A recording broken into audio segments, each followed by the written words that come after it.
Hello, Accounting 201 class. This is Professor Hassey. It's Monday, September 7th, 2020, and there's no class today. Happy Labor Day. I hope you're enjoying the weekend. But I thought what I'd do today is, in lieu of doing an introduction video to week 2 on Saturday, I'll combine both of them today in a little mini lecture video to prepare ourselves for Wednesday's class.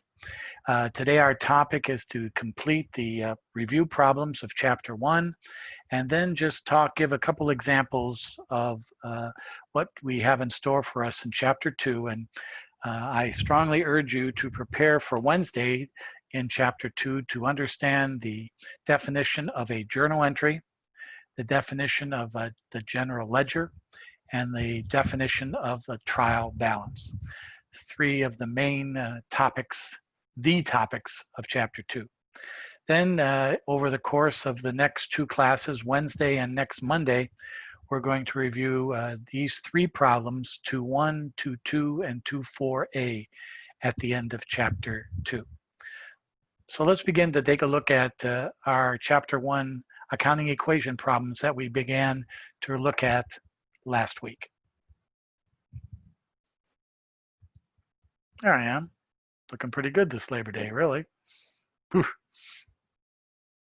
You know, this Zoom camera makes it look like I have makeup on. I do not have makeup on. I don't know what's going on there. All right, let's bring up our screen.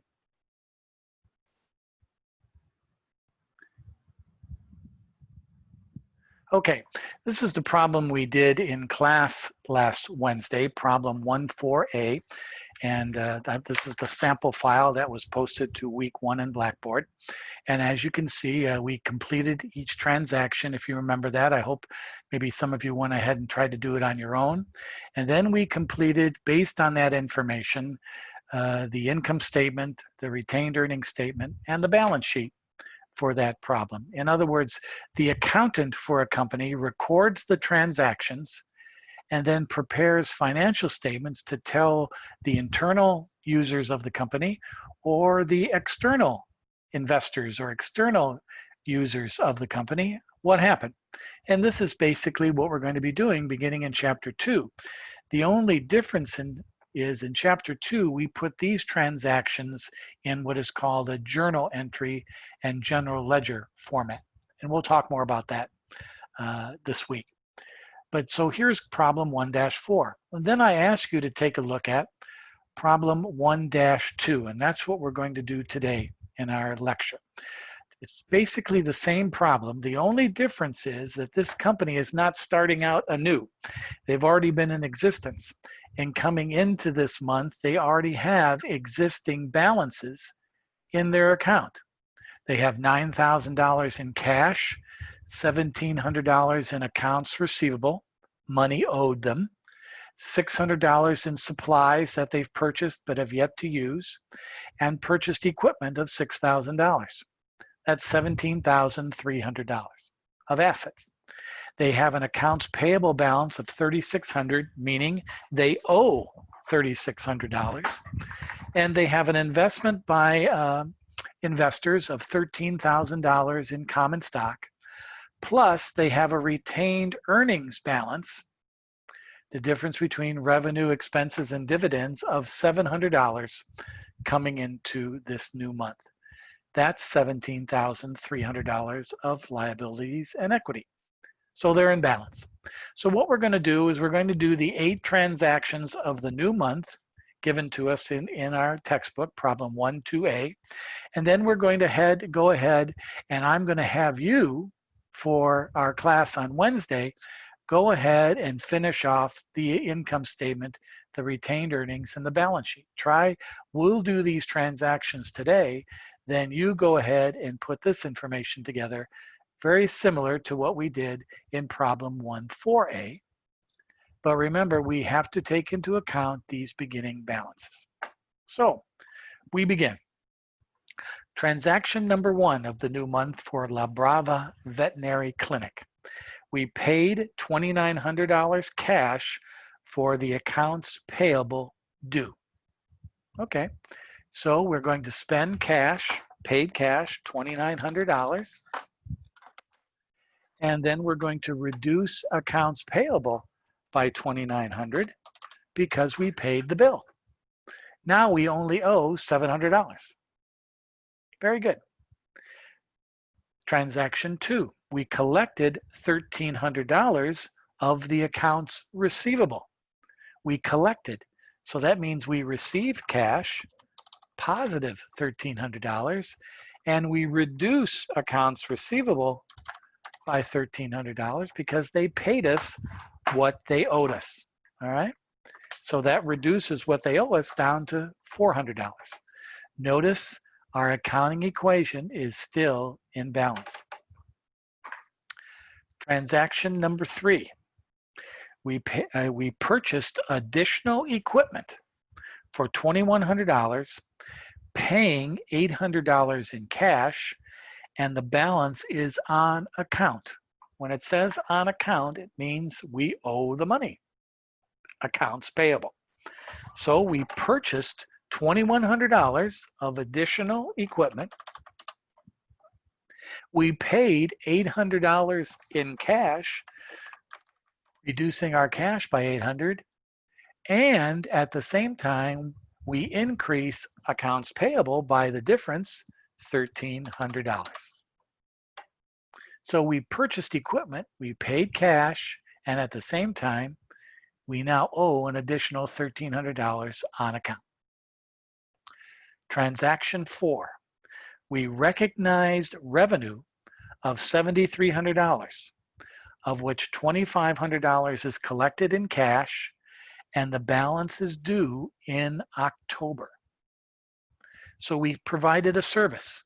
We collected revenue, increased revenue, $7,300.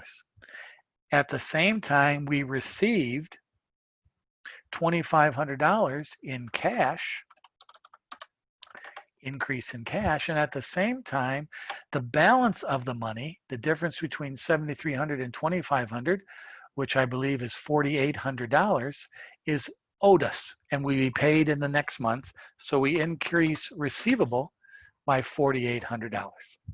Notice our accounting equation is still in balance. We provided a service to our customers. Some of it was paid in cash. The other is owed to us next month. Transaction 5, we declared and paid a $400 cash dividend. So that means we paid cash, reducing cash by $400, and we reduce equity by $400. Money is leaving the business, called dividends, paying out to our owners, our stockholders. Transaction 6, we paid salaries for $1,700, rent for $900, and advertising expense for $200.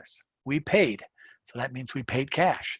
So $1,700, $900, that's $2,600, plus another $200, that's $2,800 going out in cash.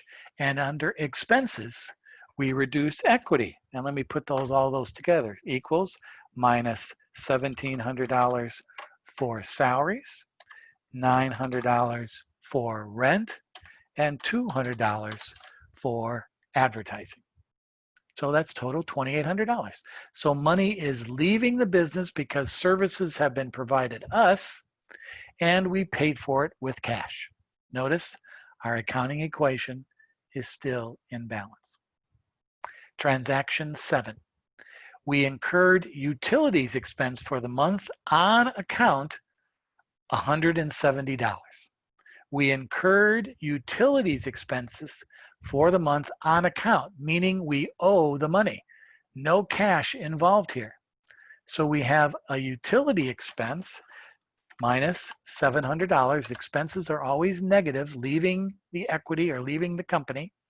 And at the same time, we're increasing payable by $700 because we owe the money. Nothing occurs in the asset side of the equation, and we're still in balance. Finally, transaction number 8. we received $10,000 from Capital Bank on a 6-month note payable. So we're going to borrow some money, $10,000 in the form of a note. What's the difference between a note payable and accounts payable? We talked about this last week. A note payable involves interest. Accounts payable, no interest.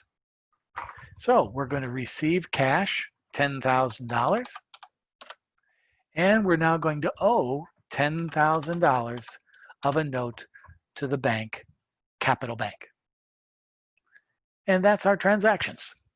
So in this one problem, problem 1-2A, we're hitting almost every account of our accounting equation here, except for supplies. But still, supplies is $600. And here are the new balances at the end of that transaction, including the beginning balance, $15,900 in cash, $5,200 in accounts receivable owed us. We still have $600 in supplies, and now we own more equipment, $8,100, $29,800. We now have a note payable of $10,000. We now have an accounts payable balance of $2,700 of money we owed. We have common stock still at $13,000. And then for this month, we had revenue of $7,300. We had expenses of $3,500. We had dividends of $400. And we still have that balance coming in from the prior period of $700. $29,800. So our accounting equation is in balance.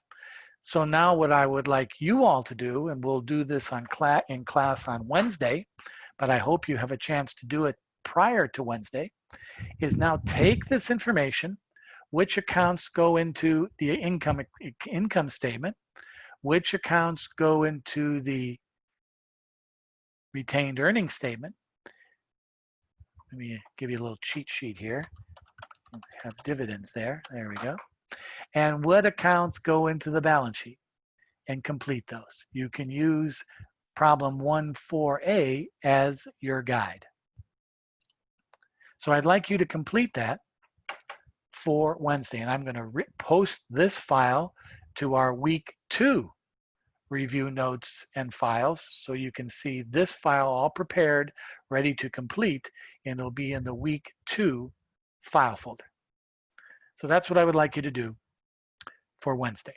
And maybe some of you have already done this, and hopefully this checked out to your work. And then per the problem I gave you, remember the cheat sheet numbers given to you in the problem 1-2A, ending cash, $15,900. Net income, well, what will the net income be? Well, it's the difference between revenues and expenses. That looks like, all right, revenues and expenses. That looks like that, and so on. Total assets, $29,008. So what I would like you to do is complete the income statements for Wednesday. Now, that leads us into chapter 2. And in chapter 2, we're basically doing the exact same type of problems, but we're going to put this econ equation work into what is called journal entries, general ledger, and the trial balance.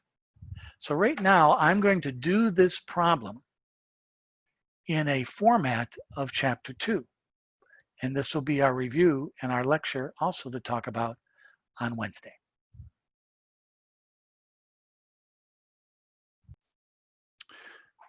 Okay, here's problem 1-2, and we just finished it.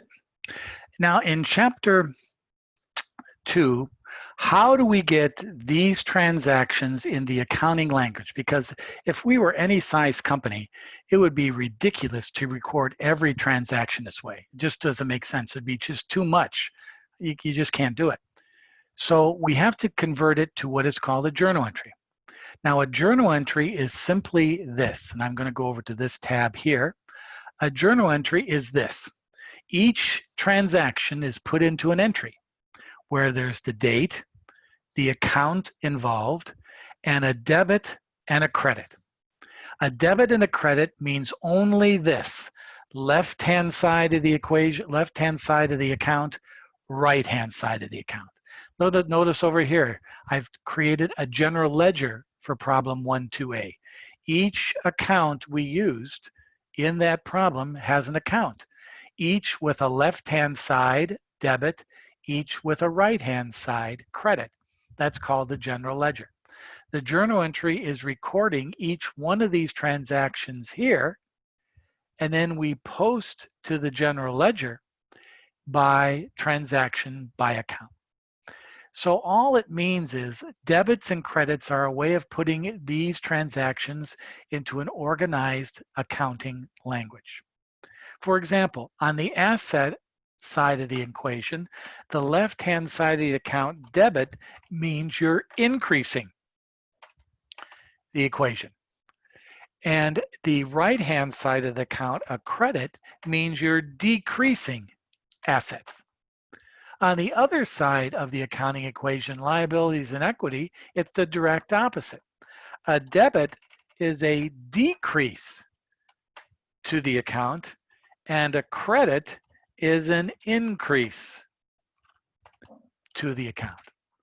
So whatever side of the accounting equation your account is on, whether to use a debit for an increase or a credit for a decrease depends on the account and the transaction on what side of the accounting equation that is. Now let's practice this. For example, we have the first transaction where we took $2,900 cash and we paid it out for accounts payable. Remember that? Well, in the journal entry format, the date, since we don't have a date, that would be transaction 1. The account would be accounts payable.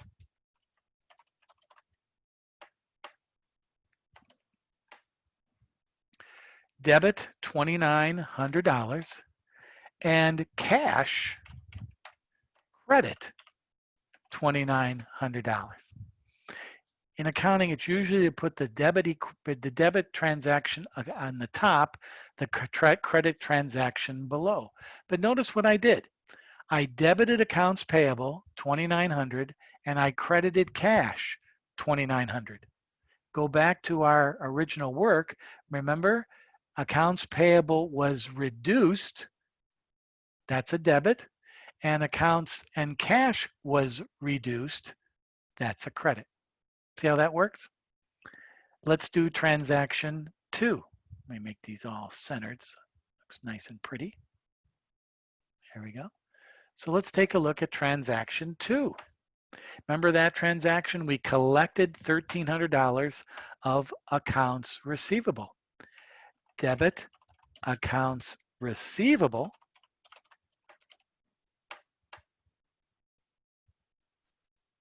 $1,300. Excuse me. Debit cash $1,300. We receive cash, and credit accounts receivable $1,300. Remember the transaction? We received cash and they paid us the amount owed. Back to the original transaction, we received cash, increase, debit, and we reduced accounts receivable, credit. See how that works? So I'm going to do the rest of these equations, the rest of these transactions now 3 through 8, and then I'd like you to review them and how I did them in class for Wednesday. Transaction 3. We purchased additional equipment for $2,100, paying $800 in cash and the balance on account. So we purchased equipment, debit, $2,100. We wrote a check and paid cash, credit, $800. And we incurred an increase in accounts payable, the liability, credit, $1,300. There it is right there. Notice this is it's a lot cleaner than doing something like this over here. Now, the reason we did this is so you could see how this all fits in the accounting equation. That's chapter 1. But chapter 2, we're putting it in this format. Transaction 4. We recognized $7,300 of revenue, of which $2,500 was collected in cash, and the balance is due accounts receivable, and I think that was $4,800. Now this is revenue. So we collected cash, debit $2,500, increase. We owe the money, accounts receivable, increase $4,800, and we recognized revenue, credit $7,300. Revenues are always credited.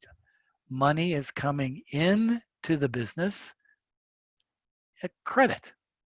Increase equity is a credit, $7,300. Transaction 5. We declared and paid a $400 dividend. Debit dividends, $400. Credit cash, $400. Cash is being reduced, and we're reducing equity by paying a dividend. That's a debit. Dividends and expenses are always debits. Revenues are always credits. Transaction 6. We paid $1,700 salaries, rent $900, advertising $200. Debit salaries expense. Remember I said expenses are always debited, $1,700. Debit rent expense, $900. And debit advertising expense, $200. And we credit cash, $2,800, because we paid cash for all those 3 expenses. Transaction 7. Incurred utilities expense for the month on account. Debit utilities expense, $170. And on account means accounts payable. Increase the debt by crediting it, $170.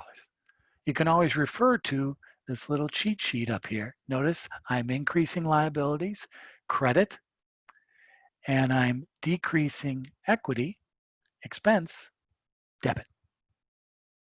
Crazy. And finally, transaction 8. We received $10,000 from the Capital Bank on a 6-month note payable. Debit cash, we received the cash, and now we owe the liability, credit the note payable. $10,000. So we've now, in this what is called a journal entry, put all this information here. This is chapter 1 format. This is the format we're going to be using now forever. Chapter 2, recording the journal entry. Now, the general ledger is a summation by each account of the activity during that period.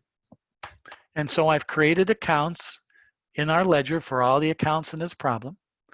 And remember, we can't forget, like in cash, we had a beginning balance of $9,000 debit. Remember that? Oh, let me make sure I put all our dollar signs here to make everything look consistent. There we go. And we had a beginning balance in accounts receivable. Remember the beginning balance?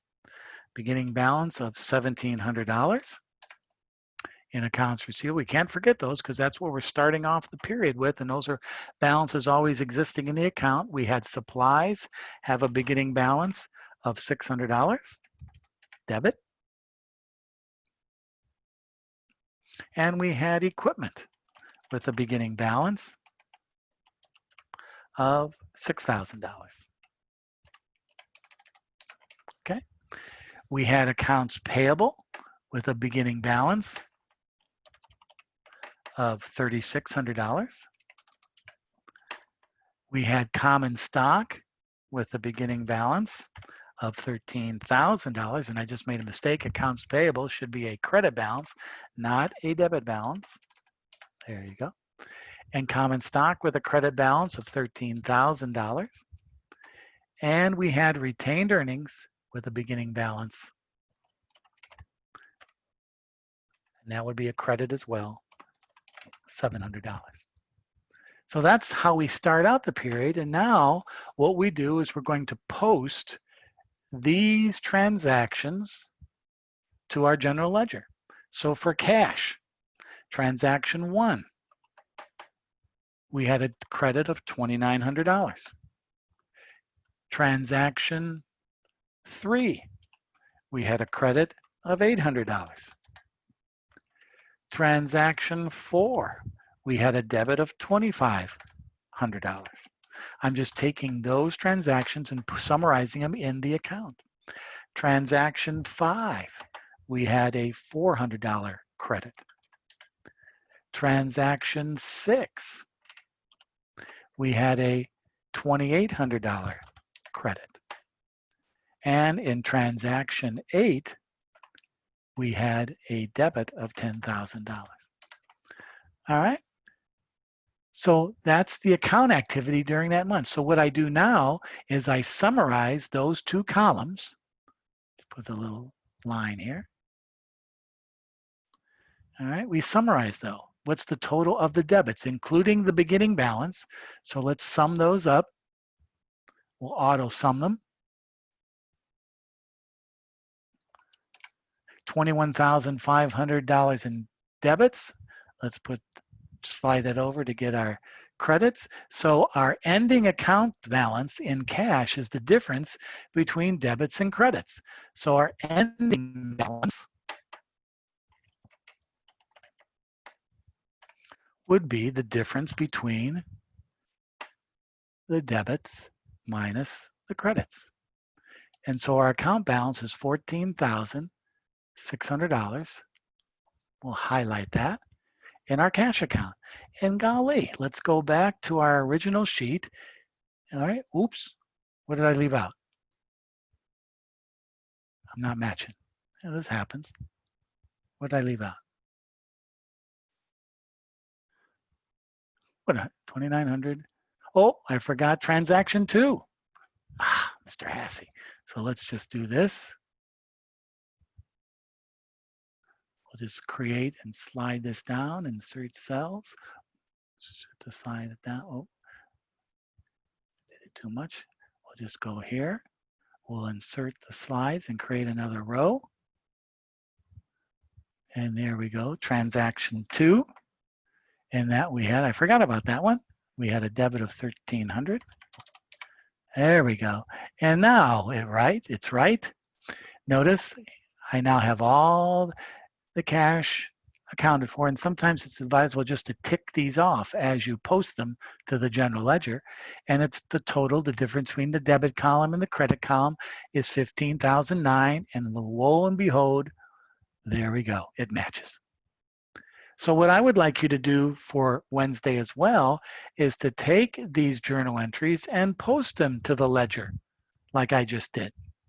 Example, again, accounts receivable. Transaction 2. I had a credit of $1,300. Transaction 4.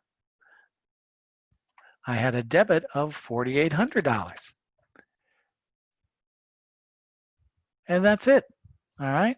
So let's summarize those total debits. So we just go to formulas and auto sum. Fill in the area.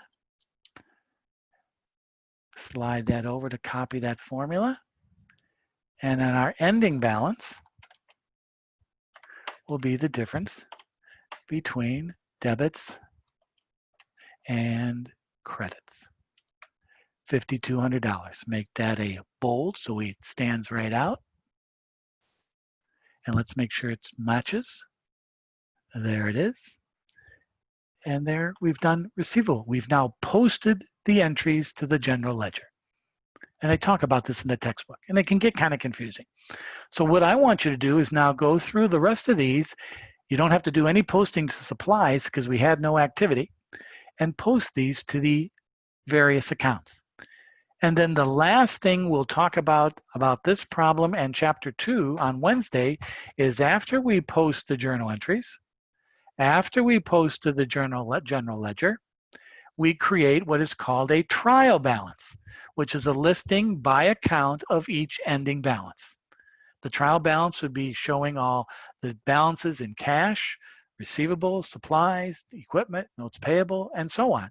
Listing them, and that trial balance, all the debit balances should equal the total to the credit balances. And now you know your ledger is in balance. That's the trial balance. And that's chapter 2. So we're going to complete this problem Wednesday morning in class. Hopefully you can maybe have a chance to take a look at it. And then during the course of Wednesday and into next week, Monday, we're going to look at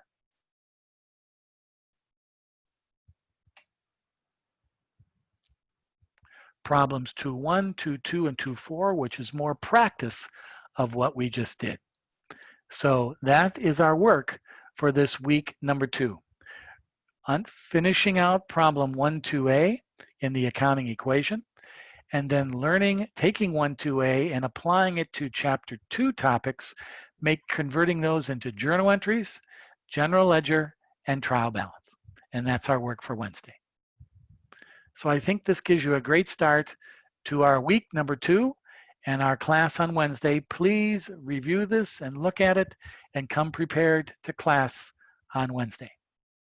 Thanks, everybody. Have a great Labor Day. Bye-bye.